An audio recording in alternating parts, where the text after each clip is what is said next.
Welcome to my new blog channel और एक blog में आपका स्वागत करता हूं मैं सुखलाल मौली। तो गाइस आज मैं और मेरा बड़ा भाई आज हम दोनों आए थे इधर एएन कॉलेज दुमका। आप लोगों ने सुना ही होगा।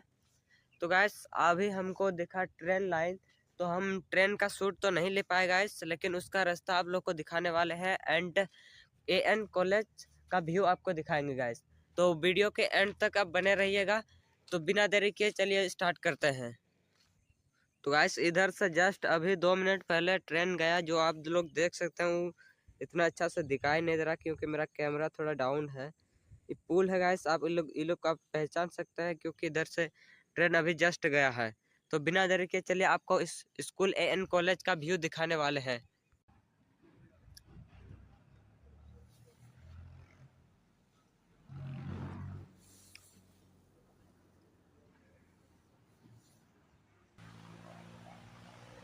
तो गाइस यही व्यू है एएन कॉलेज का, आप लोग देख सकते हैं बहुत बढ़िया से। बहुत बड़ा एरिया है गाइस। तो थैंक यू, आज का ब्लॉग में इतना ही।